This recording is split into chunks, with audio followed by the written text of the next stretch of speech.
Homo habilis, the original handyman of the Stone Age, not the guy who fixes your leaky sink, but an early human ancestor whose claim to fame is making tools before it was cool.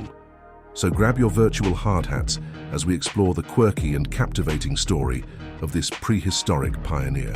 First off, let's set the stage. Picture East Africa about 2.4 million years ago. The landscape is bustling with wildlife, and Homo habilis is strutting around, probably wondering why nobody told him about pants yet. Discovered by the legendary Louis Leakey in 1960 at Olduvai Gorge in Tanzania, Homo habilis was like the toddler of the hominin family. Cute, a bit clumsy, but learning to use tools faster than you can say, "Jack, be nimble." This little guy or gal was a true trendsetter, showing off a brain size between 510 and 600 cubic centimeters, which is like upgrading from a flip phone to a smartphone in evolutionary terms. Now, what did Homo habilis actually look like? Imagine a smaller version of a modern human, standing at about 4 feet 5 inches tall, perfect height for reaching the top shelf if you're a fan of climbing. With a mix of ape-like features and a face that might remind you of a friendly neighbor, they were built for both bipedalism and a bit of tree hopping. Think of them as the original monkey business artists of their time. And let's talk tools. Homo habilis was all about that older one tool culture. They were the first to whip up some handy stone tools, which were basically the Swiss army knives of the Stone Age. These tools were simple but effective.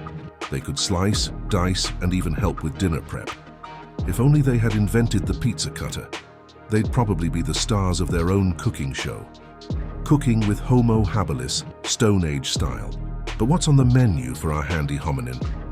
Well, they dined on a delightful mix of crunchy fruits, tasty tubers, and maybe even some scavenged meat. They weren't picky eaters, and they had the whole foraging thing down to an art. Think of them as the original hipsters, always on the hunt for the next superfood. Oh, you haven't tried these wild nuts? They're so last millennium. Now let's address the elephant in the room, or rather the big cats. Did Homo habilis hunt? Well, they were less about the big game and more about the scavenging life. Imagine them following around a lion, waiting for the moment to swoop in and snag some leftovers. It's like that friend who shows up at the buffet 5 minutes after you've loaded your plate, always looking for the best scraps. In conclusion, Homo habilis was not just a handy toolmaker. They were a quirky, resourceful, and surprisingly adaptable little species that laid the groundwork for future hominins. So, next time you pick up a tool, just remember, you've got a bit of Homo habilis in you. Thanks for watching, and if you enjoyed this journey into the past, don't forget to like and subscribe for more fun facts about our wild and wacky ancestors.